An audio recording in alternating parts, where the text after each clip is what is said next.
Hello, everyone, and welcome back to another chapter of Experiencer Interviews. I'm Mr. Gray, and tonight we've got a lovely show for you guys. We've got Lorien Fenton on again. Lorien, this is her second time on the show. She was on a Maya Lab panel the last time with other Maya Lab experiencers, but this time she chose to come and talk to us about her other experiences too. So for those who don't know Lorien Fenton, Lorien became actively involved in the San Francisco Bay Area UFO community after almost dying from a mysterious form of pneumonia during the H1N1 scare of summer 2009. It was that near-death experience which propelled her into doing the work she loves in a community that she has been passionate about her entire life. Currently, Lorien is the Marin, Sonoma MUFON Section Director, holding meetings in Petaluma, California on the first Saturday of the month. On the weekend of September 22 and 23, 2011, what Lorien calls her second awakening took place in Los Angeles when she met several super soldiers. That weekend's experiences catapulted her into battle against an evil force that she now believes are the masters of our planet, and they may not be human. Her current occupations include web designer, bookkeeper, and a UFO conference producer. The Bay Area UFO community knows her as the lady who produces a UFO con held annually in February, March in the San Francisco Bay Area. She currently has 2 live radio shows, The Fenton Perspective on Revolution Radio and The Fenton Files on KCOR Digital Network. Lorien is in the process of transitioning into internet-based television with her soon-to-be launched Make Contact TV network, featuring conference presentations as individual shows from her past decades of fringe events, as well as the new TV show programming. So Lorien, thanks for coming on. Well, thank you. This is going to be exciting. I can't wait till we dive in to my life. Yeah, well, I see you've got your presentation on, so I'm really looking forward to hearing more of your stories. Great. Well, we should get going then, don't you think? Well, And I guess it all started with the angel by the crib, and I'll tell that story today. I was about 18 months old, and my parents took my grandmother, myself, and I think there's just the 4 of us, my dad, my mom, my grandmother, and myself, to the Oregon coast. And they had a friend had given them their cabin for us to stay in for the weekend. And I believe it was Astoria, Oregon, if anybody's familiar with the area. And we grew up and lived in Southwest Portland at the time. So it's about 70 or 80 miles, maybe 100 miles away from Portland, the Astoria, Oregon. And we went down there for the weekend. My parents came into the house. This is all told to me much later when I'm a lot older and I can understand what actually happened. They went into the house and they found a note on the table that said, "We know your daughter's crawling. We've got rat poison everywhere in the house because we've had a major rat problem. And be sure to go around the house and pick up all the pie tins full of rat poison." So they did, and they thought they got them all. And my father opened up under the stairwell. I don't know if you guys remember, but in old cabins and older homes, a lot of times they would store wood under the stairs to keep it dry and away from the elements so they could use it in homes, which back then only had fire or wood burning stoves. So my dad opened the door to the woods to build the fire, and they hung up their coats because there was a coat rack in there. And apparently I crawled in there while no one was paying attention to me. And I found a pie tin of rat poison stuck way back down where the stairs go, really low, and parents couldn't get down in there anyhow. And I pulled it out and I proceeded to eat it. oh, no. So my parents find me in the closet with a big tin of rat poison chewing away because it's really sweet. That's another thing they don't tell you about it. They make it really sweet so rats eat it all. And then what it does is it basically melts your red blood cells. And they just destroy themselves and you bleed internally to death. That's how the poor rats die, which is so sad. But anyhow, so I'm there munching away.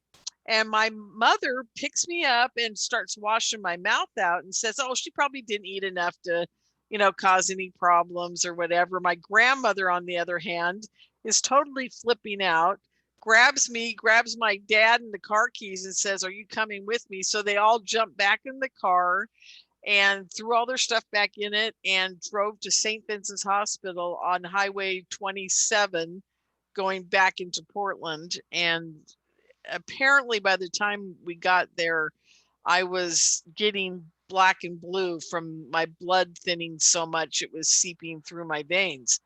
Anyhow, so we get there and the doctors are like, "We don't know if we can save her. She probably doesn't have, a 50-50 chance of living through the night," kind of thing. So my parents are flipping out and they tell my grandma that they apparently had to either go away or go downstairs or do something. I don't know what it was, but I never did find out.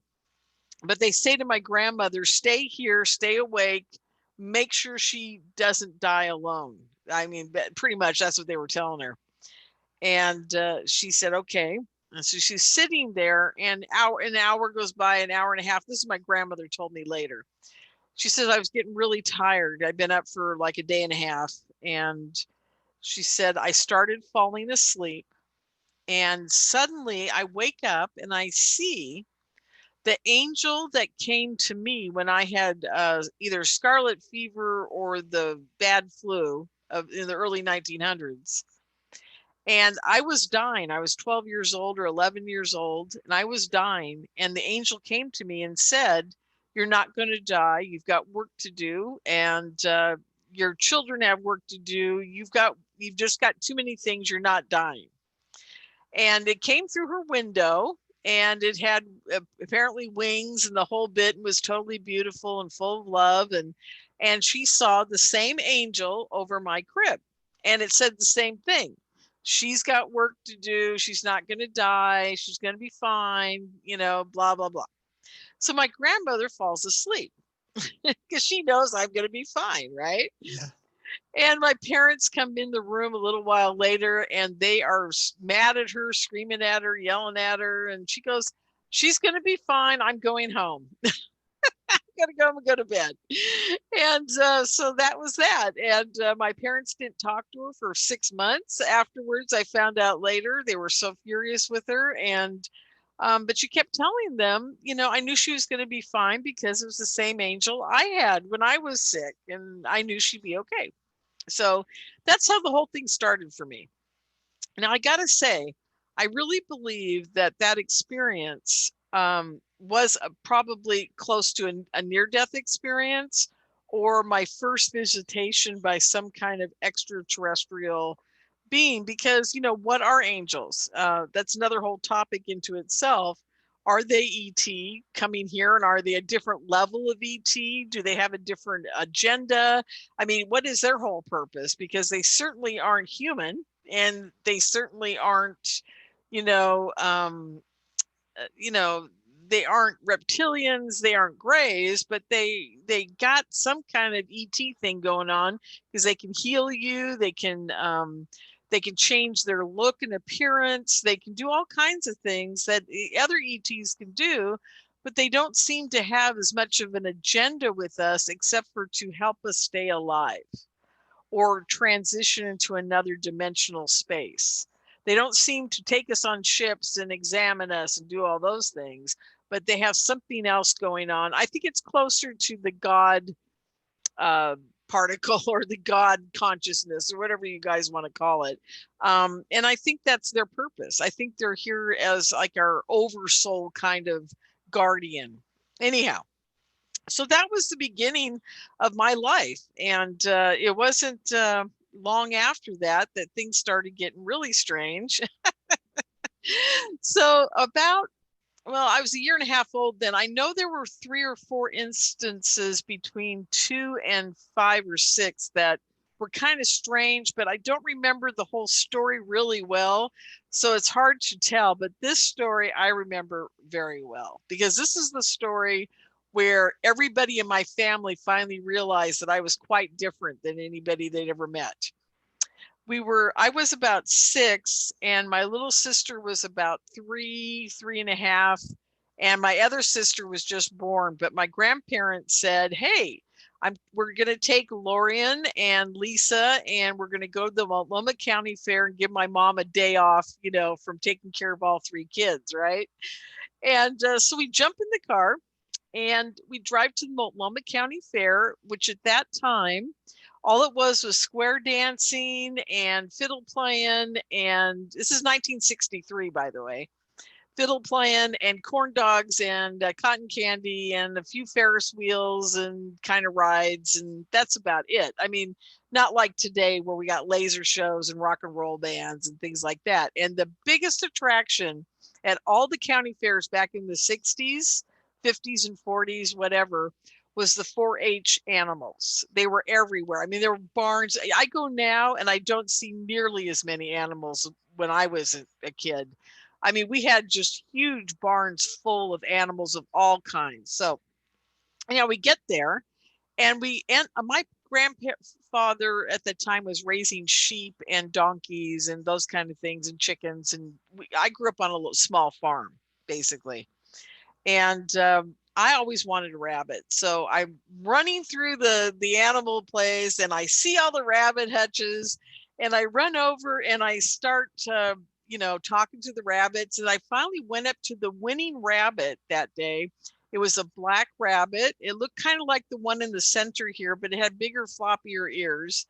And there was a brother and sister that had raised this rabbit and won first place. And they were really nice to me. And I said, can I hold it? Can I hold it? And they said, sure. So I sat down in the cedar shavings because that's all they had everywhere. It smelled so great, by the way. I want you guys to know that it doesn't smell anything like it does these days. It used to smell good. Anyhow, I'm sitting there in the cedar shavings and I'm petting this rabbit for about 45 minutes. And I'm falling in love with this rabbit to the point of crazy.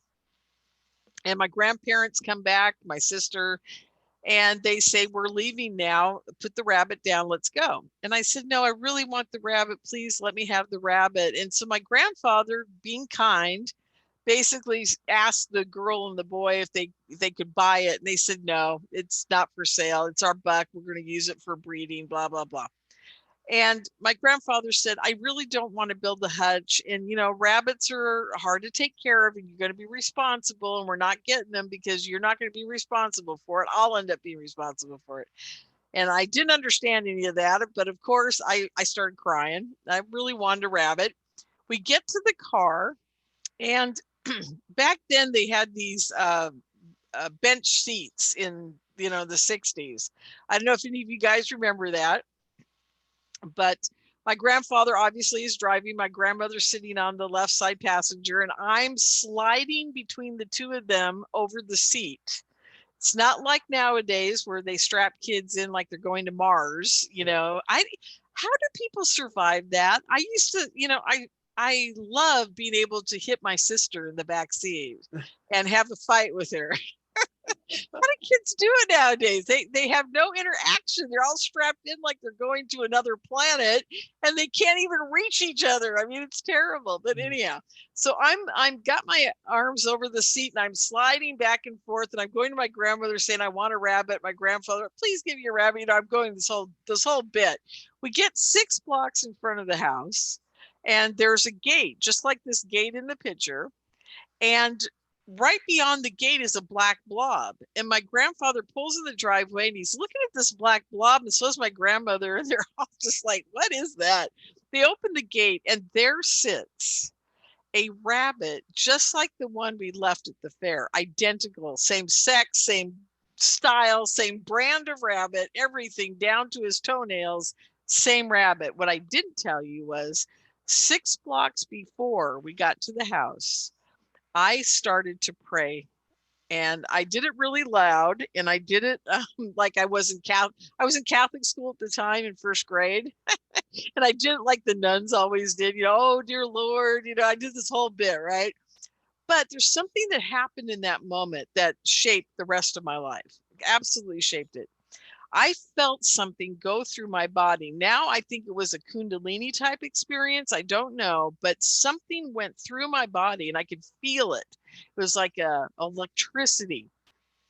And that's all that's all I can basically remember from it. I don't remember the exact words, but you know, I was really in love with that rabbit, and I didn't want the rabbit for money. I didn't want it for, you know, to eat. I didn't want it for anything but just to love it. And I think that was the intention behind everything here, is that if you want to manifest, this is the lesson I learned from this.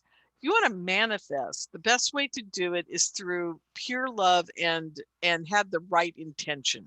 You know, people say that, but it's really hard to do. The older you get, the harder it is to stay within that innocence of love and manifestation. So anyhow, so I manifested this rabbit, and my grandfather goes and picks it up and he hands it to me and he says, gosh, I guess I have to build the hutch after all. My grandmother's like, then she knows. This is the point in my life where my grandmother, who's very psychic, by the way, knows that I'm very psychic and that I've got something going on here, right? And she almost died when she was younger. I've almost died. As we know, there's a huge connection between contactees and near-death experiencers. Yeah. And people have gone through that. So anyhow, so that was the first couple of instances I remember where we became very close, my grandmother and I.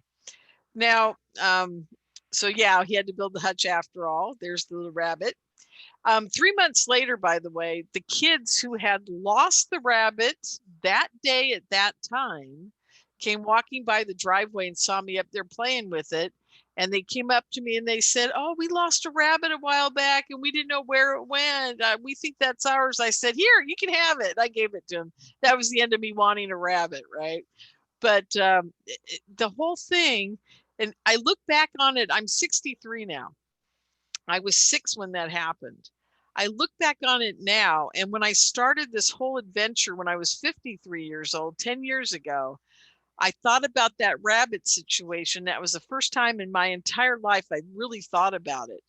And I started to think, what if I somehow, maybe spiritually, maybe energetically, maybe through meditation, maybe out of body, who knows, maybe I was the one who opened that cage that day at the precise right time and got that rabbit to go down to that driveway and be there at that exact moment, just like in Back to the Future, to make me end up doing what I'm doing now. Yeah. There's always that possibility. Don't ever let time travel come out of the equation. I tell everybody that. So you never know who might be playing the cards behind the scene, behind the curtain. So just remember that, folks. Anyhow, okay, let's see what's next. Oh my God. Okay. So now this leads into, do you have any questions, Yannick? No, continue. It's awesome. Oh, okay, yeah. Good. I just want to make sure I'm not just like boring you to tears here. Okay. So then when I got a little older, I think it was about 7 or 8 years old, this whole thing started with me and my grandmother. That was kind of creepy. I think it's creepy. My parents loved it. My parents finally realized how close we were and what I was doing. And I look back on it now, and I think I was naturally remote viewing, because what I would do is my parents would say, well, okay, first of all, the phone would ring and I'd be running out the door to go play, and I go, tell grandma I said hi. So they finally started realizing that I knew who was calling before they would call. I even knew who my dad's business partners when they were calling. I could tell somehow in my head, I knew who it was. And don't ask me, I'm 6, 7, 8 years old. I don't know what's going on. All I know is I know who's calling, right? Mm-hmm. So they finally got hip to the fact that my grandmother and I knew where she was all the time. I don't know how they figured it out. I think one day she called and I said, oh, she's at work. She's calling. Answer the phone, Mom, answer the phone, that kind of thing. So they figured out I knew what was happening. So it used to get to the point where they would say, where's your grandmother? We're going to have dinner at 6. Do you think she's going to be home? And I'd be like, give me, I don't know how I did it, but I used to do this weird thing where I'd say, give me a minute, or whatever. And I'd close my eyes and pretend I was like the Great Kreskin or some magician, right? And I'd do this whole abracadabra thing and I'd laugh, but all I had to do was close my eyes and I could see what she was doing. So when she was like at a dress shop, I could see her pulling the clothes on the rack. If she was at the gas station, I'd see her, the guy pumping the gas because she didn't do it back then. anyhow, I'd see all this happening, or she's at work still. I'd see her writing at her desk or moving around. And my parents just got to the point where they'd say, where is she? What's she doing? Can we have dinner? What's happening? Because they live next door. So it was always like, who's cooking dinner tonight kind of thing. And so that was kind of odd that I could naturally just close my eyes and know exactly where she was and what she was up to. So now I look back on it, and I've become very good friends with Lynn Buchanan. And I've told him the story, and he just laughs. He goes, "You're like a total natural remote viewer. You were just doing it without any training, without anything. You just loved your grandmother. Now take that into consideration. There it is, love again. There's a whole love connection and a psychic connection, because my grandmother was open to being read, that between the two of us, and we both had seen the same angel. So, and this goes back to families who have contact, and they seem to have the same beings run throughout their family life. Like the same being that went to the grandfather goes to the father, goes to the son, and down the lineage. So they are connected in that way as well. I find that fascinating. Anyhow, then the next thing I remember that was kind of strange was I was walking home from school one day with a friend of mine, and we're about, I think we're eight or nine, something like that. And we're walking by this field that had been a field the day before when we walked home from school. But this day when we walked home from school, we kind of turned the corner and turned down the road, and there's a house on it. And I'm like, and it looked kind of odd. I mean, it didn't look like it was, now that I look back on it, it's many, many years later, the grass didn't look right. Nothing looked right. And I don't know how to explain it. It wasn't that it was holographic. It wasn't that it was see-through. It just felt it looked too shiny or too glowy. There's a way to describe it. Like there was energy coming off of it. That's the only way I can describe it. And it was subtle. It wasn't like blatant energy blaring all over. It was just subtle enough that I knew something wasn't right. Okay. But hey, a house overnight, that isn't right either. Okay? So I knew that much at 8 years old. And the house was brick, and I looked down the little lane. It had a dirt road going to it, and it had some kind of gravel on. Anyhow, long story short, there's a horse carriage down there. It looked like a barn. It had a weather vane on the top. It was brick. It looked very like 2 or 3 centuries before our time. Okay. And at the same time, I'm looking at all this, I see this big box. I mean, it's a big box at the end of the driveway. It's kind of up on something, I realize it's a mailbox, but it's big. It's like, 3 feet tall and 2.5 feet wide kind of thing. And it had a door on it. So I went over and I opened the door. Now by this time, the girl that's with me, she's freaking out. She's like, that house wasn't here yesterday. I go, yeah, it wasn't here yesterday. So yeah, she's freaking out. I'm opening the mailbox. By the time I open the mailbox, all I see is her running. She's running away because now she's so scared she can't be there. And I open the box. There's a big package wrapped in kind of a burlap with string around it. And it says on this paper on it, to Sir Richard Lamb. And I'm like, okay, that's weird, but whatever. And I close the thing and I walk home. The next day, she won't talk to me, by the way, ever again. She won't sit near me in school. She won't ever talk to me again. So that's the end of that. They moved away shortly thereafter, and I never saw her again. Point to this is, years later, I'm that. Well, by the way, I go by the next day. The house is not there anymore. Excuse me. And let's see what happened next. Oh, years later, and I need to cough for just a second. So let me figure out how to mute here. Sorry, folks. I didn't want to cough in your ears there. So years later, I'm working at the same store my grandmother was working at, and this guy comes in, and it turns out he's a master jeweler. He's very famous, and his name is Richard Lamb. And I hadn't thought about any of that until much later when I met him. We became an item and we're together for years. But long story short, after we broke up and years later, I went looking for a Sir Richard Lamb in England because I knew that house was from England. I knew that. I knew it in my bones. And I found the house in an old historic registry. It took me almost 7 years to find it. And I knew there was a Sir Richard Lamb that lived in it, and there was. And it turned out he had moved his whole family to America in the early or the late 1800s and moved to upstate New York or somewhere like that. Anyhow, we got the whole genealogy and the whole bit. It's somewhere packed away in my stuff in a storage unit somewhere, but I did find that house. So what was that all about? Here I am looking at a house from the early mid to early 1800s. It was built in a field in Portland, Oregon. 150 years later. So I'm like, what was that? So another time travel experience, I think, Yeah. And what's the connection between me and him back then? Because maybe we've had lifetimes together, and I was seeing a lifetime we had together, because I'd seen a lot of lifetimes, never this solid. I'd always seen them kind of as visions, never a field with the house on it, before. So that was wild. Can I butt in for yeah. Oh, yeah. Start asking questions. The thing is, I did an investigation once. I met up with a contactee who lived maybe half an hour away from where I was back in a few years ago.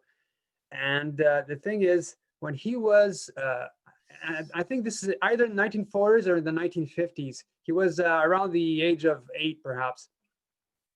And up north Canada, this sort of mining town was starting to develop. So they were, removing a lot of the forest within the area to make room for more housing. And there was a train track coming through the town, and so this was over the weekend. So there was a huge logging operation, and they all piled up the logs in a sort of pyramid formation. And so nobody was, on the lot working. So he, as a kid, he started, climbing up stuff, and he was climbing up this, this pyramid, and he starts hearing people talk. And so he wasn't speaking French, he wasn't speaking English, because his dad spoke English too. This was in northern Quebec. And so he gets to the top of the pyramid, and he sort of looks between two huge piles of lumber. And this is northern Quebec in the 1950s, let's say. Okay, middle of nowhere, new mining town. Okay, he sees two humans wearing Roman attire. Wow. Wearing, they had a metallic hat, or like a Roman soldier. They looked like Roman soldiers. He saw they were in sandals with sort of a lace that would come up to the knees, like leather bindings. And as soon as he saw, and they weren't speaking English or French, not like, probably something different. He didn't understand it, but they were as soon as he saw a short sword on both of their hips, that's when he panicked. He ran down. He knew that the both beings saw him. He ran back to the house. Okay. The thing is, I'm not sure if from that day forward, but from that day on, let's say he was starting to get beams, balls of light following him. Exactly. Even when he had a car, balls of light would follow him. When he had a child with his daughter, he had the feeling that he was being tugged on his, near, his jeans near his ankle, and he thought it was his daughter. He turned around, and no one was there. He'd start having paranormal stuff happen. So either he saw like two beings with that looked like Romans in between either the two piles of logs, or he saw something like you did, or perhaps like a vision of the past. Or you connected somehow. Absolutely. Usually at the end of this presentation, I talk about my 3 visions that I've had. They happened about 2.5 years ago now. I had this, what I call my third or fourth wake up at that point. And it's very interesting you say that, because as far as the aliens are concerned, they don't understand our time. And they a lot of times will give us information from different time periods, and they have taken so many contactees back in time to meet their relatives, or forward in time to understand what's going to happen to us, or they give us visions of the planet from when it was being born up until when we destroy it. So time doesn't mean the same to them. They use it as a tool to teach us, and they'll just pick out whatever era or whatever, whatever they need to get their point across. Now, what they were doing to him at that age for that reason, and why Roman soldiers, I don't get it, but it may have been another thing that's going on with the remote viewing crowd, is that people who are contactees or psychics or near-death experiencers somehow, sometimes, if they're having a very intense kundalini moment, like of real peace or real love, or just maybe he was just having a blissful experience, like maybe climbing on those logs and being there was just so cool that he slipped into a connection with the aliens.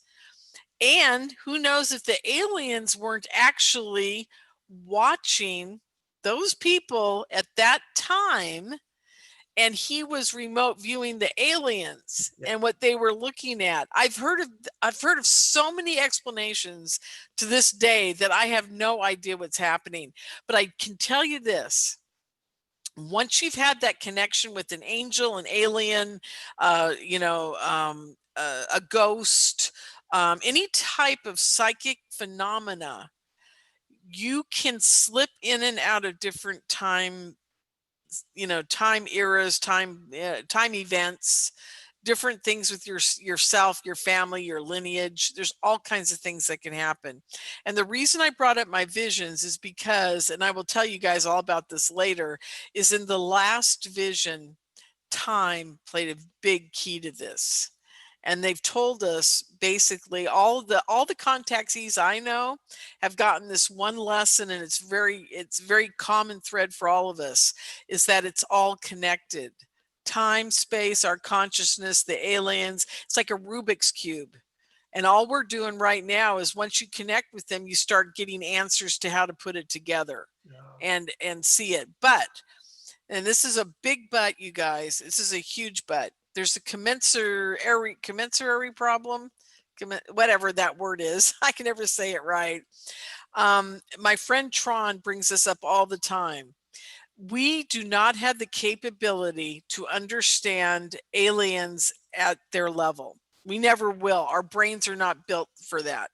That's why we have, I believe, etheric bodies and the ability to tap into our consciousness outside of our physical 3D body, so that we can communicate with the aliens. And they, in turn, everybody who's a contactee, and I'm going to say this as a blanket statement, and this goes out to Kit Green and Gary Noland and all the guys studying the DNA of us, they alter our frequency, DNA, and endocrine system so we can communicate with them. And if you haven't had that done by them, you can't communicate with them. It's just that simple. They have to initiate it, though, and then from that point on, you're able to plug in. And I think drugs can do it too. I think THC and the cannabis stuff can do it, but I think even more so the lysergic acid, the LSD, and the DMT are very close to that chemical or frequency that they alter within us. And that's why shaman have always done it for thousands of years and blah, blah, blah. Anyhow, okay, how did we digressed off into another whole topic? But it was good. I like that. And I love that story about the Romans, man. I wish I'd gotten Roman soldiers. Well, there's a lot of, when you look at, a lot of the old stories of the 40s and 50s of certain, experiencers or, abductions that happened during the day, the cartoons or the drawings that they did, a lot of them. Now this is the first time I saw something that looked like a Roman soldier, because now this is a funny story. I think this has happened to a lady in Peru, again, early 1900s. She saw a being that came out of craft that really looked like a Roman soldier with a metallic hat and stuff, but he had a glowing phallus. Okay. A glowing palace? Phallus, a penis. Okay. Okay. Okay. I tried to use the proper term. Okay, I didn't want to. Yeah, no, that's fine. I was going. He had a whole building with him. That's cool. He was glowing, but that part was also glowed. And the day after, well, like she became pregnant. So wow. Yeah, well, that's like the Virgin Mary seeing the angel and getting pregnant. I mean, who's to say that isn't how they do it? Mm-hmm.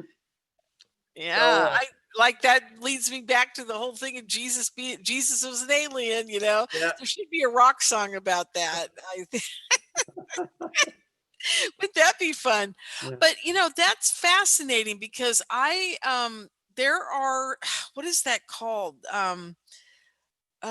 There's a word for that type of helmet, and it's very ancient, and a lot of contactees see their beings with that helmet on, and I can't remember the name of it. It kind of goes up and goes to a point. Yeah. And it's a special word, and it's beyond the Hebrew word for it, if I remember correctly. Anyhow, I'll have to look it all up, but she's not the only one who saw that. And I've had other people tell me about the penis part of it too. It's actually quite a few people have said something very similar. Amazing. Isn't that weird? Yeah. Yeah. It's all connected. Yeah. Yeah, it's all connected. Isn't that strange? Huh. I think when they appear with that phallus, I start to think that maybe it isn't really there at all. Like, they're not having intercourse or anything. I think it's there just to show the woman that there's sexuality involved in this visit.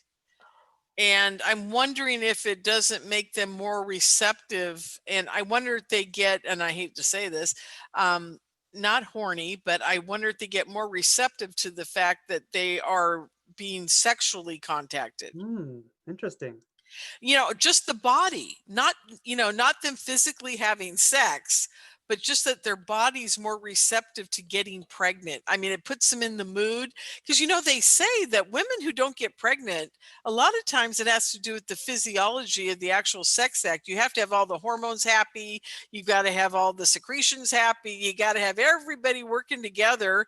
And there has to be kind of a mental state that goes on with, making a baby. Mm-hmm. It can't just be like, oh yeah, like rape is always a very, here's an interesting statistic. I always wanted to find out how often women who get raped get pregnant. I know that sounds like a weird thing, but I studied it once. Okay. And from what I could find out from police records, and there was a big study on this back in 2002, I think it was. I finally found somebody who did this. It's very hard to impregnate a woman being raped. Wow. She doesn't have all the physiology there to make it an easy union. So rape babies are very uncommon. And I think they did this study because they wanted to prove something in court of law. Okay. So long story short, isn't that interesting? Yeah. That they would show up with this thing glowing and maybe put them in a state of peace and love and harmony to be more receptive to being impregnated by an alien. Anyhow, just throw that out there. Okay, so do you want me to go on, or do we have more questions? Or okay, I'm going to go on to the card troll. Oh God, you guys are going to love this. Maybe you won't. I don't know, but I do. This is one of my favorite stories because I'm alive because of it. So that's why it's one of my favorite stories. I was with my boyfriend and three other guys and my friend Janet. And we're in my boyfriend's parents' station wagon that they gave him as his car for high school, right? We're all like 16, whatever, 15, 16, 17. And we played hooky from school, and we went up. I grew up in Portland, Oregon, and we went up to Vancouver, Washington, and then along the Columbia River. If you know the area well, the Columbia River separates the state of Washington and the state of Oregon, and Portland and Vancouver are like sister cities with a bridge between them. And Vancouver's very small, Portland's very large. Anyhow, so we go up to this place called Washougal up on the Washington side, and it's got a waterfall and a hiking trail and a park, and it's beautiful. We take the day off, we go up there, we get really stoned on pot in the car. And we're sitting there, and it's time to leave. And my friend Roberts, who's sitting next to me, and my boyfriend Tony, Robert's sitting there, and he takes a big hit off of a fatty, and he blows the smoke on our troll doll hanging in the rearview mirror. And I saw a vision the second he did that, because I put that troll doll there as our protector, the car protector. Okay, he's our little icon, car protector. So he blows smoke on it. And I see him get the troll doll stoned. And now the troll doll is showing me a picture of how he can't control the car, and the car is going to go over a cliff and we're all going to die. Okay. And I'm like, wait a minute, I'm not dying today. So I made everybody, I would not leave until they all put their seatbelts on. I said, everybody put your seatbelts on. They go, no. And then they wouldn't do it. I said, I got out of the car. I wouldn't leave until they all put their seatbelts on. I said, we're not going unless you guys all put your seatbelts on. And everybody finally did. We're leaving. And then my stupid boyfriend at the time decides he's going to pass a car. It had just started raining. The road's really slick. He passes this car and loses control of the car. And now we're along a riverbank, and there's about 300 yard drop down to the river, and it's very steep, really steep. Someday I got to get pictures of it. And the car slides off the edge of the embankment and rolls and rolls and rolls. And about the fourth or fifth roll, we're stopped. And the car is at a weird angle, stopped upside down, kind of leaning forward. And we're in shock, obviously. And we all pop our seatbelts off and try not to fall too hard, because the car is kind of teetering a little bit. And we're like, oh my God. And we all crawl out and crawl all the way up to the top. And we look in both directions, and the only tree big enough to hold that car stopped us about a third of the way down, in about a half a mile in one direction and about even further than that in the other. I swear to God. And the CHP officer that showed up at the scene just looked down, looked at us, and said, there's no way. He goes, there's no way that car could have stopped on that tree. And he goes, did you plan this? And we're like laughing at that point, because it's like, we're all alive, Yeah. And if we hadn't had our seatbelts on, we all would have probably been hurt very, very badly. I mean, like broken everything, pelvises, through the windshield, who knows if we would have been alive. So that's the troll story. And that's all from a vision, again, of seeing that troll doll get really blasted, and and him being afraid. The troll doll in the vision is like freaking out because the car's rolling. So anyhow, I took the troll doll with me, and I don't know where he is now, but I kept him. So that's that story. So, another instance of, and I keep going back to this, I've almost died like 11 times. I've outlived a cat. Like, you wouldn't believe how many times I've almost died. That's just one of them. And luckily enough, I've always seen them coming or got warned. I don't have it in this presentation, but I'm going to tell you guys a story that just happened about 6 years ago. I was driving home from the doctor's. It was pouring rain. I was in San Francisco going to Marin County, and I'm going across the Golden Gate Bridge, and it's pouring down rain, and I'm driving 65 miles an hour on the bridge, and you're only supposed to go 45 on the bridge, but I'm considered a speed demon. I go 85 everywhere. and it's pouring down rain, and I hear a voice in my head, and it says, slow down and get in the right lane. And I'm like, no, I'm not going to do that. I want to get home. I always argue with voices in my head. Okay. I'm not, and I'm not crazy. And these aren't, this isn't like I hear them every day. Okay, folks, this is every once in a while I'll hear something, and it's usually telling me to do something correct. Right. It's not like, go out there and, do horrible things. So this voice keeps saying, slow down and get in the right lane. And I'm like, no, I'm not going to. I want to get home. Finally, I get to the tunnel. There's a tunnel right after you get over the bridge. There's a tunnel going up the hill into Marin, and it's got a rainbow on it. And I'm driving through that, and I hear really loud. Now it's like 3 voices. It's not just one, it's maybe 3 or 4. And it's a man, a woman, a man, and a woman. It's all androgynous, and it's loud. And I know it's many voices, and they're screaming at me, slow down and get in the right lane. I'm like, okay, why not? So I pull over pretty quickly as I'm coming right out of the tunnel. And just as I did that, the car behind me ends up where I would have been, and another car on the other side of the freeway, which could never have happened in a million years. We're still trying to figure out how this accident happened. This car is going uphill, but it hits something, and it's going fast, and apparently I don't even know how it happened. Honest to God, it's just the weirdest thing. The car goes up an embankment and goes about 25 feet in the air, turns over, and lands like a sandwich right on top of where I would have been on the car, and kills 7 people instantly. The 3 in the car behind me and the 4 in that car. And I'm like, and I watched them all die in slow motion. It was insane.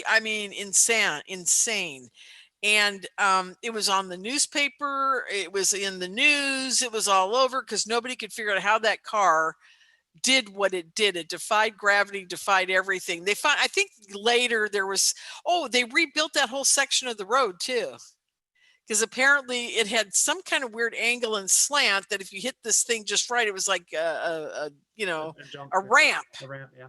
Yeah, like a skateboard ramp. So, yeah. So anyhow, that's another time I heard a voice in my head and kept me alive. So I got so many more of those. I'm not even gonna go into them.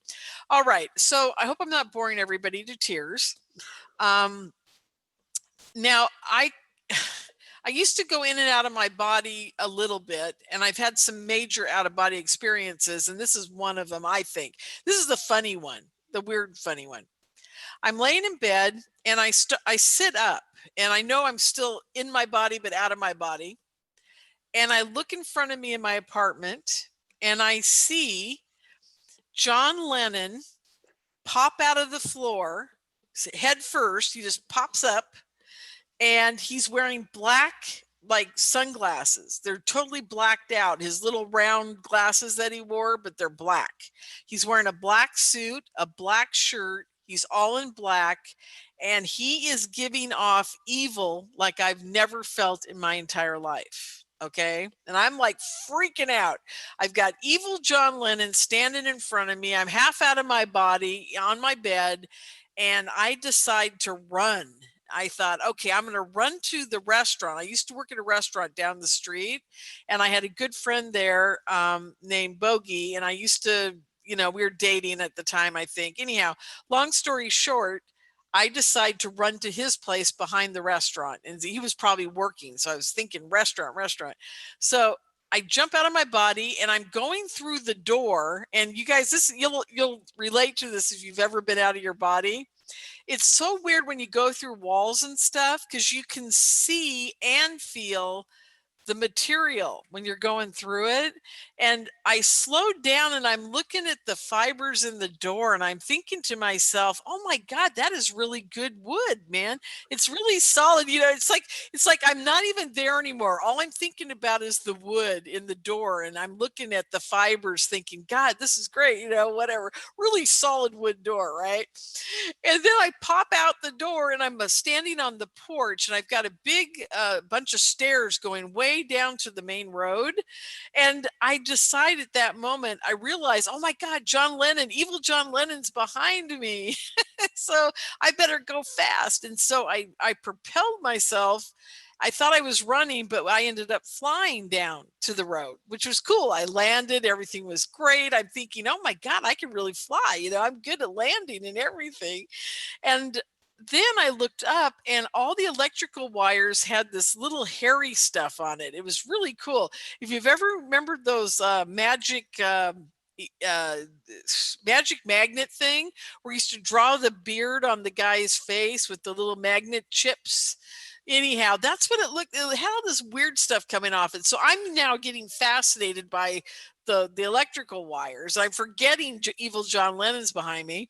And then a Volkswagen Bug drives by on the street and the exhaust comes out in colors. And I'm like, oh, that's so cool. Look at all those colors. And I'm like, I'm totally on this whole acid trip, right?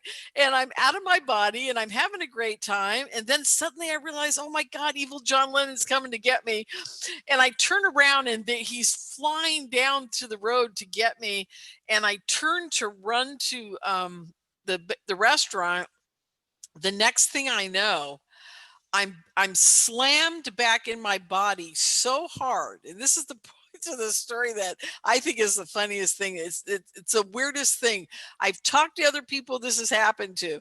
I hit my body so hard, Yannick, that I stood up in one motion. I didn't go to my knees. I didn't do anything. I hit so hard that I went bang, because I was still running into the body, that the energy, I think, just propped me straight up onto my feet. It was so wild. And I got to tell you folks, I purposely tell this story because I want to know if there's anybody else out there that has hit their body so hard when they've come back into it that they've actually found themselves standing. I want to know about that. Okay. So get a hold of me through my website. It's lorienfenton.com. You can just go there and email me and say, hey, I had that experience too. And this is what happened. And because I want to find out what the kinetics is between us hitting our body with something that's lighter than, a virus.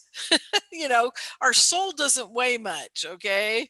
And how does that make our physical body stand up or jump or run or, whatever? How does that connect? Anyhow, I'm just curious if anybody else has had that happen. So I thought that was a funny out of body experience. Did you get to the, well, it reminds me of like a bungee cord. You went yes, so far ahead that it's as if you were at the last mileage of the stretchiness, and it whipped you back into your body. Exactly. Yeah, because I was running away from the house. I was about a block away by the time I hit back into my body. But I've talked to a lot of people about they can go for all the way across the planet out of body and visit their friend in their room and sit in their room and talk to them when they're asleep, and then get back to their body and there's no problem. Okay. Was it the fear? Was it the process of running out of fear? I mean, I'm just trying to gauge what somebody else is doing when they get popped in so hard that they have a physical reaction. Well, but I think you've got a good point. I'm wondering if you were in danger and you had to come back to sort of be safe. Yeah, that too. I've wondered that myself, and I want to know if anybody else has felt that as well. That they were in such. Maybe I was in peril. I took it very lightly that an evil John Lennon was there, but maybe that was a reptilian giving me trying to hurt me. Maybe that was a remote viewed kind of dark angel someone was sending to harm me. I mean, who knows? I still to this day have no idea. I'd like to find out from somebody who does a lot of astral traveling if they've had experiences like this. But yeah, anyhow, so I'm putting a call out. So you guys let me know if you've had anything weird like that happen to you. So and then another great story, and then we'll get into the stuff more recently, is that when did the Matrix movie come out? God, it feels like yesterday, but I know. Oh my God. Was it in the late 90s or early Yeah, 2000s? 98, 97, perhaps. Yeah. Well, after the first one, I went to the movie myself. I come home, I'm parked in the driveway, and suddenly, without any warning, with no voice in my head to tell me it's coming, nothing, my whole vision becomes pixelated, like a bad Photoshop job of all these little squares. That's all I can see. And I felt like I was being put into our real reality. Okay. Because that movie really freaked me out, because I had known since I was a kid that we're not living in the reality that really exists around us, or not that it's not the real reality, but there are many layers of other reality within our existence. Okay. And that time plays a part of this as well, because we are living all of our moments and all of our timelines all at the same time in the same space. And I know that's a hard thing for most people to grab, but anyhow, so I'm parked in the driveway. All my vision goes pixelated to the point where I can't function. And I open the car door, I could feel it. I open it and I crawl, kind of half crawl over to the railing that's near my house, and I walk myself up the boardwalk to my house. I open the door to the house. Luckily, I was at that time not locking my house. So I just opened the door and walked in, and my whole house is all pixelated. I can't see right. And I get a sensation that they're trying to show me what it would look like if they weren't helping us see this 3D reality. It's like the aliens or the angels or whoever I'm in contact with were giving me a glimpse of what it would be like if they didn't help our optical nerves in our brains connect properly to this reality. And it looked like a big pixelated mess. Okay. That's all I could describe it as. And I was freaking out. This went on for about 7-8 minutes, is my guess. And finally, I just screamed out, "Make it stop. I can't see. Make it stop." And it stopped. And I was like, holy geez. So that was like a big lesson for me that, well, first of all, that they can make me see anything they want me to see. It was kind of like that lesson, as well as we are with you all the time. We can hear you talking to us. Wow. And if we want to show you something and you don't necessarily want to know about it, too bad. It's going to happen anyhow. And then I went to bed and I kind of was like, oh, I was having one of those, epiphany moments of like, Jesus, are we, what are we that we can be controlled this easily by other entities? Which scared the heck out of me. Yeah.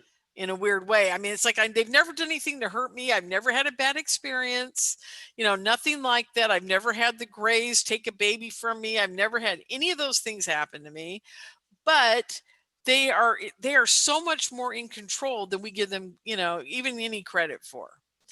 And I will say one other thing about that. I can understand why the guys at To the Stars Academy, all the ex-CIA guys, and the TV show, what is it called? Shoot, it's just gone. The To the Stars Academy show. What was it called? The Intercept or something like that. I don't. Oh, okay, yeah. Anyhow, what was that? No, I've never watched it, but yeah. Oh, okay. Well, in that show, near the last part of both of their seasons, they always get to the fact that we should be fearful of these guys because we don't know what they can do to us. And what I say is, yes, we know exactly what they can do to us. They can do anything they want to us. And they haven't eaten us yet, so that we know of. So I think we need to find a different approach than fear and, NSA secrets and, keeping this from the people and all that. I think disclosure at their level is never going to work because they are in control of everything. And the sooner we just let it go and let it be and embrace it, I think that's the sooner they're going to contact us and say, hey, look, we're here. We haven't eaten you yet. So, and you figured that out. Yeah. So, here we go. So, but that's another story for another day, the whole disclosure thing. Yeah. I have a really hard time with it because I totally respect those guys. And I I respect all of them. I respect the guys that came before them. And I have a lot of angst about how they're doing disclosure, because in my mind, like I just said, we've already had disclosure. You know, disclosure is here. It's with the contactees. And on one hand, they've got Kit Green and the guys out there examining all the contactees to find out what makes us tick and why we can communicate with them. But I don't think they're asking the right questions. You know, they're just trying to figure out physiology. And maybe instead of physiology, they just go, you know, ask us to ask the aliens what's going on and let us do the communication for them. I think they'd find out a lot more answers. And I'm not saying they haven't done that, because I do know personally, I've been told that our government, and this is the first time I'm revealing this in a interview, by the way, I've been told by some people that oh yeah, we'll get to that. I've been told by some people that that our government for a very, very long time has been communicating with them, and they're not getting the same communication that the contactees are getting. And that's where the problem is. The aliens that they've been communicating with are not happy being held prisoner by them, and they're not happy about the way they're being treated, and they're not happy about, you know, anything they're doing to them. So they've gotten all these fearful and worrisome answers out of these guys, whereas you talk to me and I've had nothing but beautiful contact with them. They've taken me to a place of love that is so profound, folks, that it's mind-boggling, and I can't wait to get there when I die. Okay. So, but, and here's the other part to this.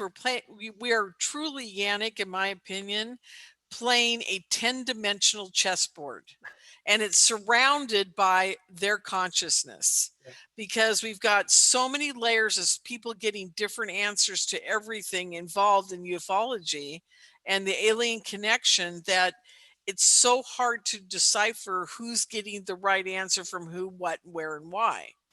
And so, you know, I think the free database may be our closest answer to a lot of the issues here.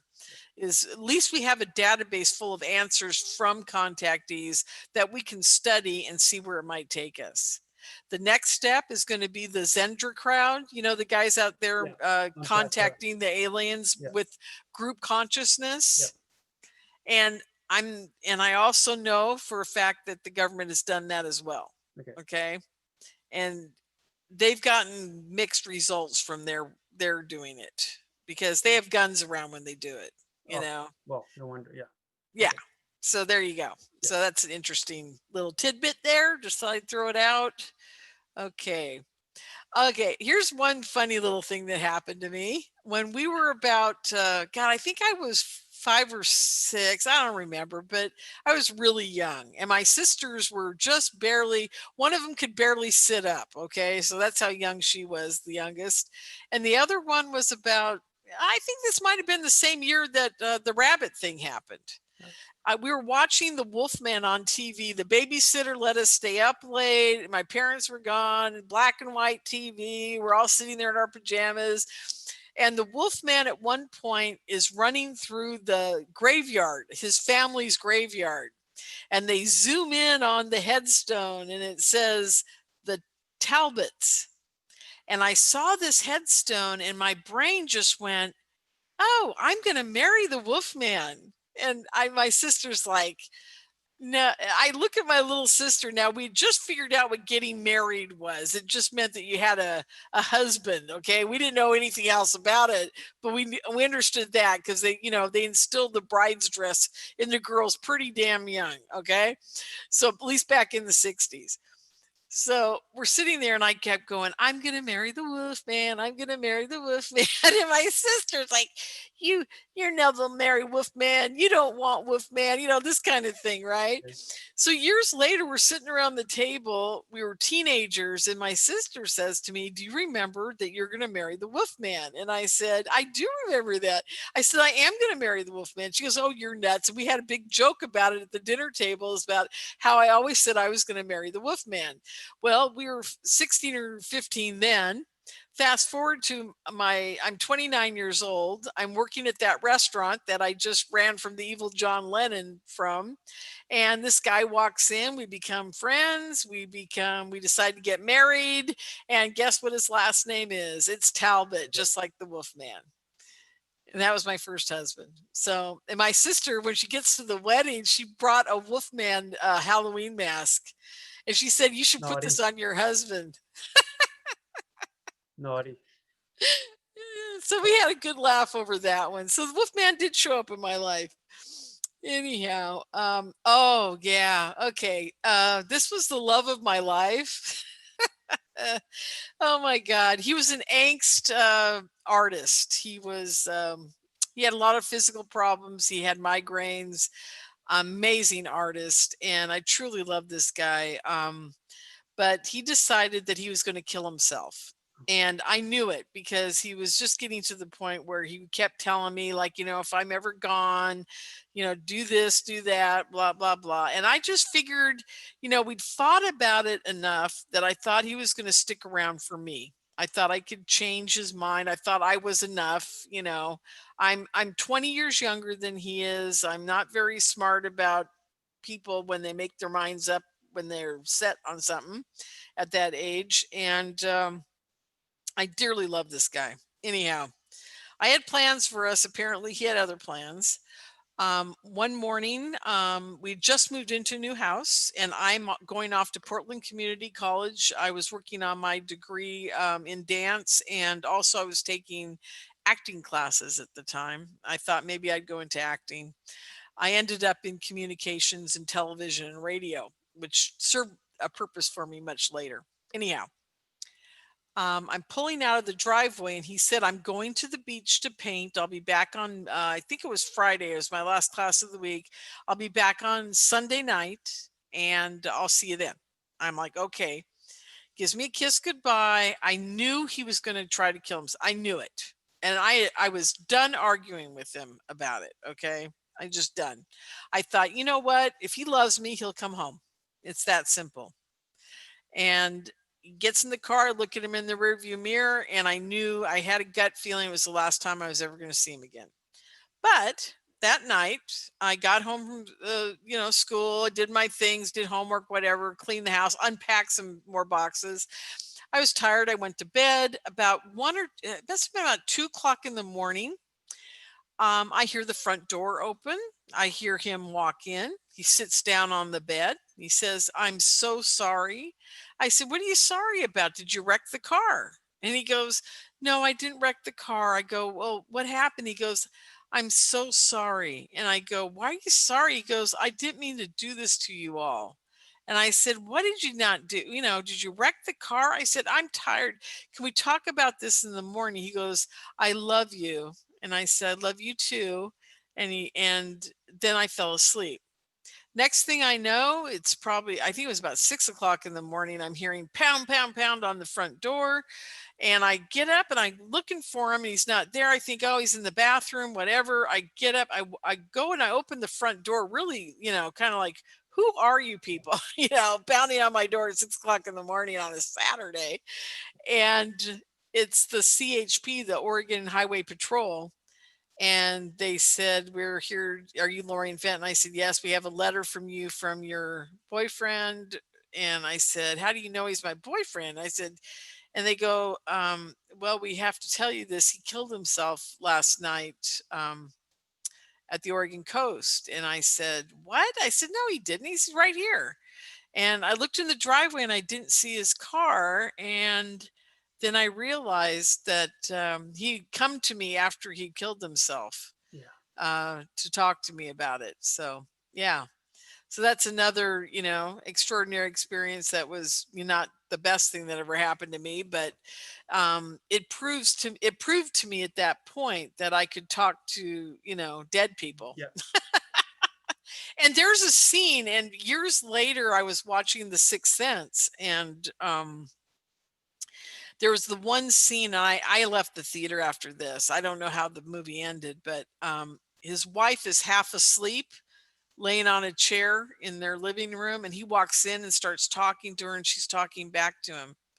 And I realized that's exactly what was going on with us, that there's this place between asleep and awake where you can, definitely talk to dead people if you're in the mood. And they're in the mood too. They obviously want to talk to you. Yeah. So there you go. Well, my Yeah. uncle, well, he passed away when I was a kid. But this is a story that he told my mom, and he had a friend who was about to die, and that friend says, when I pass, I'll come and visit you. Oh, cool. So this is, there wasn't much of a, telephones, like early 1900s, 1930s, whatever, 40s, but um, so he was sleeping one night, and his bed covers, they fall on the floor. So he wakes up, he pulls them back on. They fall on the floor. He pulls them back on. They fall on the floor again.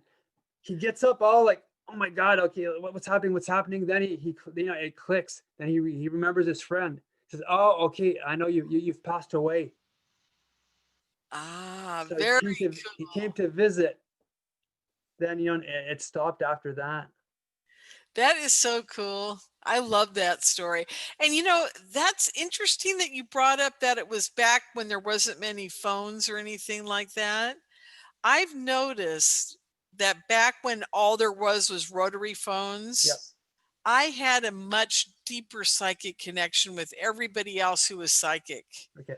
and the dead people Yeah. that I was hanging out with at that time during my youth. When we started getting cell phones, something happened, and I've talked to other psychics about this and other contactees too, that cell phones and the electronic smog that we got going on Yeah. around us all the time seems to be breaking down that connection between people. I used to be able to just think about people and get into a space of real quiet contemplation or whatever, or meditation, and be able to actually manifest them in the room or myself to them or whatever, or Mm. go out of body much easier, all kinds of things. And since cell phones, I don't know, it just seems to be a little harder. Maybe it's because I'm getting older, I don't know, Mm. but I'm not the only one who's thought this. Have you noticed anything Well, it could be about the all this going on? Wi-Fi. We're being bombarded all the time. Yeah. And also when I was at my dad's, he lived outside town by a lake, and it's as if the connection was a lot easier. So yeah, it's quite possible. Yeah, could you meditate easier out there Yeah, without the the smog? energy, Yeah. everything. Yeah. So I don't know, but yeah, Yeah. it does something to the Wi-Fi. Well, it's been known, it's been documented. Wi-Fi, cell phone stuff. It fucks up something in the brain when you sleep, so you do tend to get out of REM sleep more often. So it's quite Yes. possible that we do lessen the connection somehow. Yeah. It's fascinating. There's so many things going on in the world. I don't even know where to begin anymore. It's like, oh my God. Oh, and this is the story I was telling you about your painting back there. Yeah, Remember I said there was energy coming off of her that looked kind of like wings? yeah, This is the closest picture I've ever found to what that kind of looked like, because there was a tunnel behind her also that looked very similar to this tunnel. beautiful.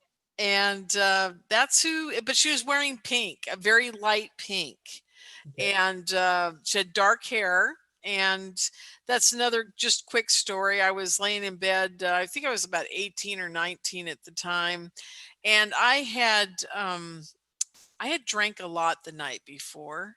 I don't know why, but I was not feeling very well. And I think that had played a part in this, is that I was going through a period. This is after Bob died. And I was going through a period of, I quit school, I stopped everything. I was pretty much a mess for about a year. Um, I don't tell people about all the crazy that went on during that time, but I was not thoroughly convinced he was dead. There was that part of it, and I cried every night to sleep. And I was having a bad week that week that the woman showed up, and I drank every night for about a week, and I think I was on the verge of suicide myself. I look back on it now, and I probably would have drank myself to death if this woman hadn't come through my wall and intervened. Another time I was saved, you know. Yeah. Um, she came through I sat up out of my body. I was out of body. I was sitting on the side of the bed, and the wall drops away, and I see this woman coming from this very long tunnel, and she comes right up to me. She gets about 2 feet away from me into the room and says something to the effect of, "You've got work to do. There's so many more things," and blah, blah, blah. She gave me basically a pep talk, because when I woke up, I don't remember the words exactly. I do remember, again, "You've got work to do." This seems to be a constant theme in all of my major contacts, is that, and they're always major contacts where I'm dying. Okay. And they're always saying, "You've got work to do. You don't get to die yet." And they just kind of like throw me back to the wolves, you know? And that's basically what she said. She was very lovely and beautiful and said we'd be together again someday and that kind Okay. of thing. And that was that. So I don't know who she was. There are people out there that are part of the Ascended Master groups, and I've described what she looks like, and they all go, "Oh, that's so and so." They all like know her name and, you know, all this. And I'm thinking, well, maybe it's so and so, but maybe it's an alien using that as a Yes. disguise, Mhm. just like, yeah, just like Mary, you know, when she got impregnated. How do we know it wasn't that guy with the helmet and the, you Yeah. know, the glowing penis, Wow. you know, kind of thing. So yeah, but I just happen to have a beautiful woman. They've never come to me looking like a reptilian. Okay. And I do have a reptilian story, but I didn't get to see them. They were invisible. Okay. So that's interesting. And you know, and Yannick, here's the interesting part to all this. I've talked to a million contactees about this. I mean, I've talked to, not a million, but I've talked to probably, I'm I'm getting close to 2,000 contactees in 40 years Okay. that I've talked to and gotten their story or know about how this all connects and how we interact with them. And the interesting part to me is I have always said to them, even as a kid, I remember saying this: "I don't want anything bad. I don't want anything ugly." At that time, it just would scare me. Okay. So I always said that to them, even as a child. "If you are going to happen to me, you better be beautiful," kind of thing. And that was always my intention. I never had anything bad or you know or ugly, except for the John Lennon thing, and even that was John Lennon, you Yeah. know, Mm. somebody I adore. So you know, it was very interesting. The worst thing that's ever happened to me is John Lennon in a black suit, you know. And I find it fascinating that most people, you know, say, "Oh, I've had these horrible reptilians, I've had this, I've had that." Well, why don't they take control of it? Yeah. Because I think if you are having contact, you have enough rights to say to them, "Don't show up like that and scared the bejesus out of me. I can't take it," you know? And I think we have a bigger responsibility to ourselves and to the aliens, and we have the kind of control. They've always told me every time I have contact with them, which is pretty often, they've said, you know, "This is what we want you to do. This is what you're going to do, whether you like it or not," kind of thing. But if you really don't want to, you don't have to.